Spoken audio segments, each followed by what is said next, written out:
Hello नमस्कार बच्चों, मैं अखिलेश कुमार अपने यूट्यूब चैनल शांति स्टडी पॉइंट में आपका स्वागत करता हूं। आज की हम जो क्लास लेके आए हैं वो मध्यकालीन इतिहास है। इसमें गुलाम वंश के बारे में हम देख रहे हैं। गुलाम वंश में आज की क्लास में हम देखेंगे गयासुद्दीन बलबन 1266 से 1287 ईस्वी तक। इससे पहले हमने वीडियो अपलोड कर दिए। गुलाम वंश का बिल्कुल बिगिनिंग से लेके हमने पूरा डिटेल से समझाया। आप हमारे चैनल को सब्सक्राइब कर लीजिए, वीडियो को लाइक और शेयर कर दीजिए तथा बेल आइकन को प्रेस कर दीजिए।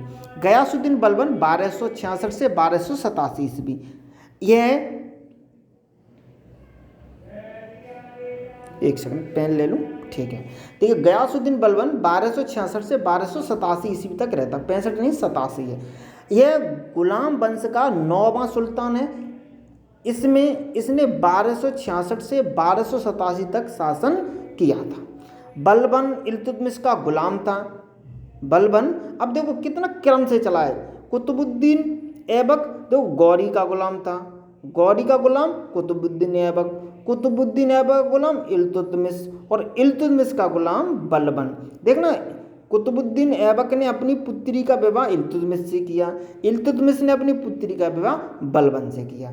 बलबन कुतुबुद्दीन वो इल्तुतमिश का गुलाम था। उसने अपनी पुत्री का विवाह नसरुद्दीन से कर दिया था, जिसके कारण वह दिल्ली का सुल्तान बन गया था। सिंहासन रूढ़ होने के बाद उसने सुल्तान गयासुद्दीन की उपाधि धारण की। आगे अब बढ़ते हैं।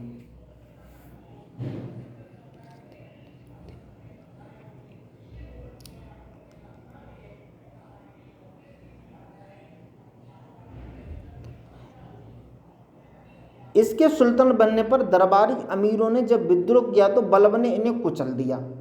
इसके बाद उसके एक निष्पक्ष न्याय व्यवस्था की स्थापना की, जिसमें सभी के लिए भेदभाव रहित एक शासन समान न्याय की व्यवस्था की गई। ठीक है। देखिए जब बलबन का विरोध दरबारी अमीरों ने किया तो उन दरबारी अमीरों को उसने कुचल दिया और एक निष्पक्ष न्याय व्यवस्था की स्थापना की।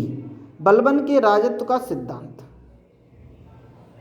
यहाँ इसे देखते हैं। ये अच्छा सिद्धांत है, बहुत सारे एग्जाम पूछा जाता है। जो भी डिस्क्रिप्टिव एग्जाम्स होते हैं उसमें जरूर पूछा जाता है। बलबन का राजस्व सिद्धांत बताइए। राजस्व से तात्पर्य उन सिद्धांत एवं नीतियों से है तथा कार्यों से है जिन्हें सुल्तान अपनी प्रभुसत्ता अधिकार एवं शक्ति स्पष्ट करने के लिए अपनाता है। ठीक है। राजस्व का मतलब क्या होता है? जो जिन सिद्धांतों या नीतियों कार्यों से सुल्तान अपनी प्रभुसत्ता अधिकार एवं शक्ति स्पष्ट करने के लिए अपनाता है। एक निजामी के अनुसार बलबन दिल्ली सल्तनत का एकमात्र ऐसा सुल्तान था जिसने राजत्व के विषय पर विचार स्पष्ट किए थे। पहला देखिए इसका सिद्धांत था दैवीय सिद्धांत का समर्थन। वह दैवीय सिद्धांत का समर्थन करता था। बलबन ने राजा को दैवीय अधिकार प्रदान किए। बलबन ने जिल्ले इलाही ईश्वर की छाया उपाधि धारण की थी। यहीं से क्वेश्चन आता है कि जिल्ले इलाही की उपाधि किसने धारण की थी? तो बलबन ने की थी। बलबन ने यह सिद्ध करने का प्रयास किया था कि सुल्तान की शक्ति का आधार जनता तथा अमीर नहीं होते।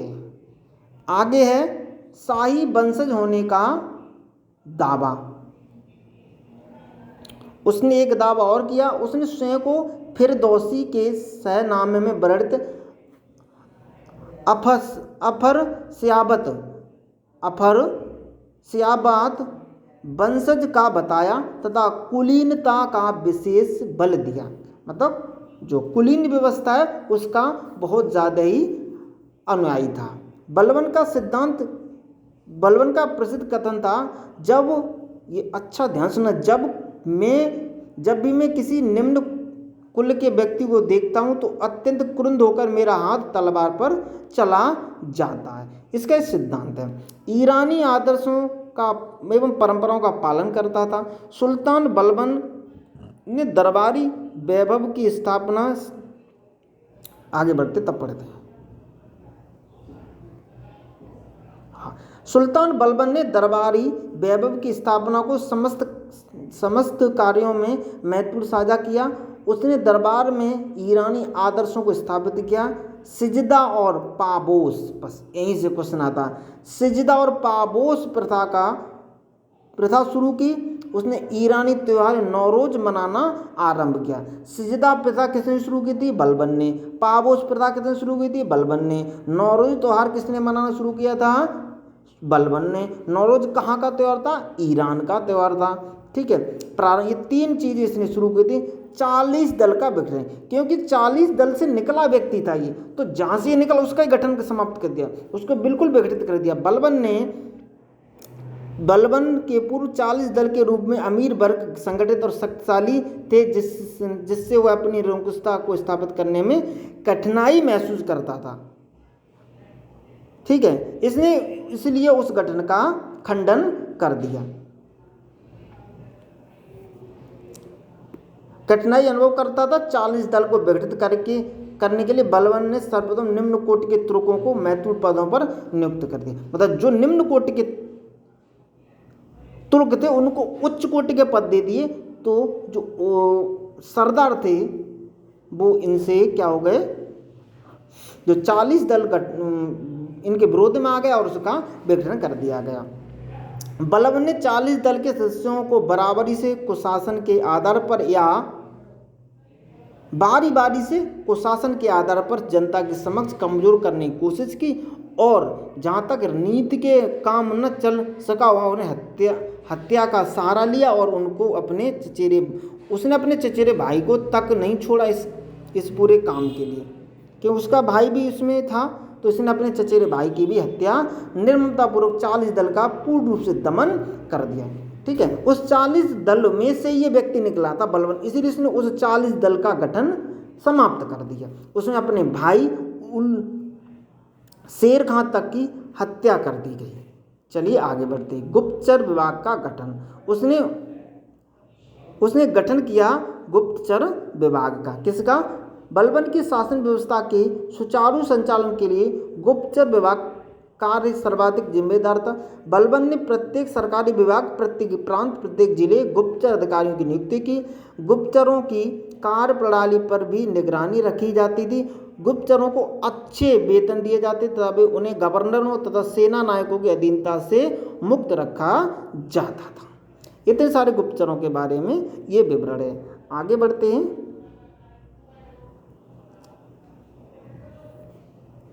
सेना का पुनर्गठन। बलबन ने सेना के गठन की ओर विशेष ध्यान दिया। उसने इमाद उल मुल्क को दीवान ए आरिज के पद पर नियुक्त किया। सेना के प्रबंधन का पूरा भार उसी को सौंपा गया। इमाद उल मुल्क ने सैनिकों की भर्ती, वेतन, साज सज्जा की ओर विशेष रूप से ध्यान दिया और सैनिकों को अनुशासित किया था।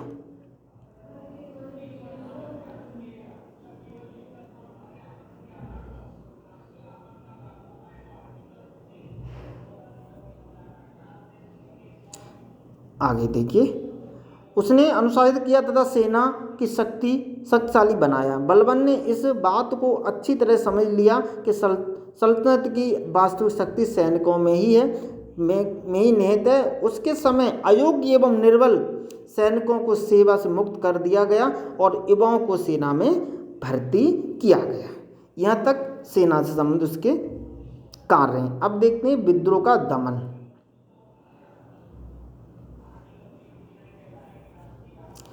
बलबन ने सर्वप्रथम विद्रोह मेवातियों के विरुद्ध प्रशिक्षित सेना भेजकर उसका कठोरतापूर्वक दमन कर दिया। 1279 में बंगाल में दुगरिल खान ने विद्रोह खड़ा किया और अपने नाम से सिक्के जारी किए। बलबन ने उसका दमन करने के लिए लगातार 2 बार सेनाएं भेजी, जिसमें असफलता मिली। इस असफलता के कारण तुगरिल के विरुद्ध अभियान में बलबन के 2 वर्ष लग गए।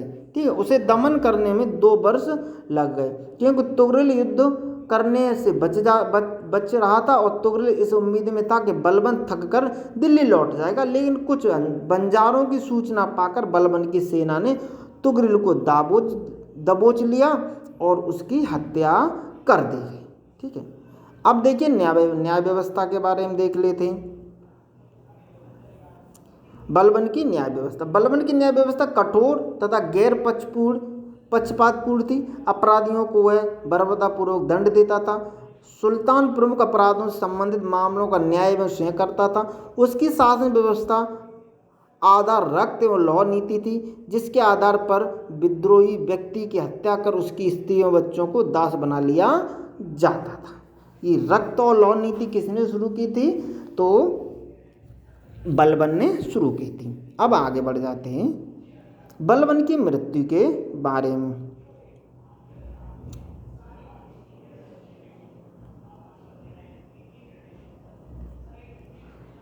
1286 ईस्वी में बलबन की मृत्यु हो जाती है। ऐसा माना जाता है कि शहजादा मोहम्मद बलबन का पुत्र था। शहजादा मोहम्मद की मृत्यु का बलबन को स्वास्थ्य पर गहरा प्रभाव पड़ा। उसका पुत्र मर जाता है, जिसकी वजह से बलबन की मृत्यु होने का कारण उत्पन्न हो जाता है। मतलब उसका पुत्र मर जाता है, इसलिए उसकी सेहत खराब हो जाती है। बर्नी के अनुसार बलबन की मृत्यु दुखी होकर मालिकों ने अपने वस्त्र फाड़ डाले और सुल्तान के सर पर नंगे पांव कब्रिस्तान ले जाते समय अपने सिर पर धूल फेंके और 40 दिन का उपवास रखा था। ये बर्नी ने कहा था कि जब बलबन की मृत्यु हुई थी तो वो जो मलिकों ने अपने वस्त्र फाड़ के फेंक दिए और नंगे पैर कब्रिस्तान तक सबको ले गए और 40 दिन तक भूखे रहे, और जब सब ले गए तो अपने धूल फेंकते हुए गए थे। बलबन की मृत्यु 3 वर्ष के अंदर ही बलबन द्वारा स्थापित व्यवस्थाएं और सुल्तान की प्रतिष्ठा नष्ट हो गई। जैसे ही बलबन की मृत्यु हो जाती उसके बाद जो भी प्रतिष्ठाएं थी, जो भी शासनिक व्यवस्था, ये पूरी छिन्न भिन्न हो जाती है। आगे बढ़ते हैं नेक्स्ट टॉपिक की तरफ।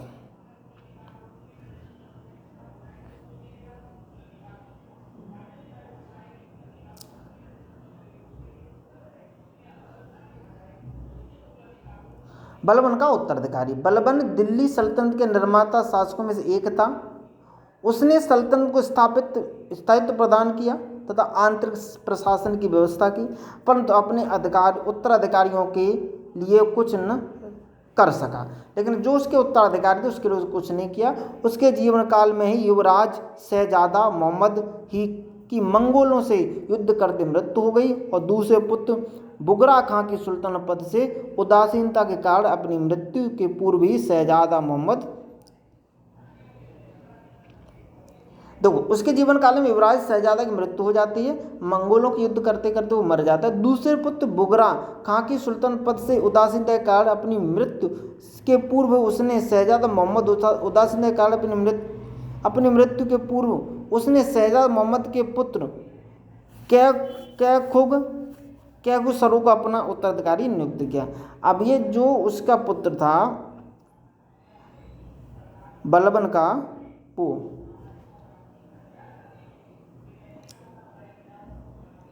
शहजादा मोहम्मद, ठीक है, इसका पुत्र था कै खुसरो, उसको अपना उत्तराधिकारी नियुक्त किया था। उसका दूसरा बुगरा खां वो युद्ध में उसमें शासन व्यवस्था में रुचि नहीं रखता था। बलबन की मृत्यु के बाद उसके विश्वस्तरों ने अपने आदेश की अवहेलना करते हुए बुगरा खां के अल्पवयस्क बिलासी पुत्र कैकुकाबाद को सुल्तान बना लिया। अब देखिए, जैसे ही बलबन की मृत्यु हो जाती है, बलबन की मृत्यु होने के बाद ही उसके जो विश्वास पात्र थे उन्होंने ही उसके आदेश की अवहेलना की और बुगरा खां के अल्पवयस्क बिलासी पुत्र कैकुकाबाद को सुल्तान बनाया। अंततः पक्षपात से त्रस्त कैकुकाबाद को एक सामान्य तुर्क मलिक फिरोज खिलजी ने यमुना में फेंकवा दिया और 3 महीने तक अपने पुत्र शमसुद्दीन म्यूमर्स का संरक्षण और जून 1290 में उसकी हत्या कर मलिक फिरोज खिलजी दिल्ली सल्तनत का अगला सुल्तान बनता है। यहाँ से खिलजी वंश की शुरुआत होती है। ठीक है, देखिए कितना भयंकर कहानी बनती है कि बलबन के पुत्र, ठीक है, पुत्र के पुत्र को क्या बनाया जाता है, वो अपना उत्तराधिकारी नियुक्त करता है, लेकिन उसी के साथी जो होते हैं, जो विश्वास पात्र होते हैं, उसने कैकुकाबाद को गद्दी पर बैठा दिया और कैकुकाबाद को भी फिरोज खिलजी ने यमुना में फेंकवा दिया और 3 महीने तक उसके पुत्र शमसुद्दीन म्यूमर्स का संरक्षण और जून ठीक है। शमसुद्दीन क्यूमर्स ने वो गद्दी को संभाला और 1290 में उसकी हत्या कर दी गई और मलिक फिरोज खिलजी पर दिल्ली का सल्तनत का अगला सुल्तान बन गया। मतलब महत्वपूर्ण चीज़ यहाँ पर ये है कि मलिक फिरोज खिलजी ये दिल्ली का अगला सुल्तान बनता है। आगे देखते हैं सत्ता परिवर्तन।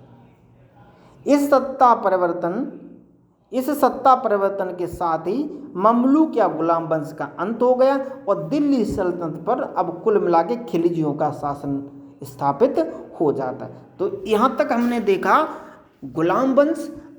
इसके बाद हम जो क्लास लेंगे उसमें हम लेके आए खिलजी वंश का पूरा विवरण। आप हमारे साथ जुड़े रहिए, महत्वपूर्ण चीज़ें हम समझा रहे हैं। आप हमारे चैनल को सब्सक्राइब कर लीजिए, वीडियो को लाइक और शेयर कर दीजिए तथा बेल आइकन को प्रेस कर दीजिए। मिलते हैं नेक्स्ट वीडियो में। नेक्स्ट वीडियो हम लेके आए खिलजी वंश का विस्तार से वर्णन। Okay, thank you for watching. आप हमारे साथ जुड़े रहिए, मेरा सहयोग कीजिए, वीडियो को लाइक और शेयर कीजिए, चैनल को सब्सक्राइब कीजिए तथा अपने दोस्तों को बताइए जो भी लेखपाल या मंडी परिषद की तैयारी कर रहे हैं तो वो हमारे चैनल से ज़रूर जुड़ें।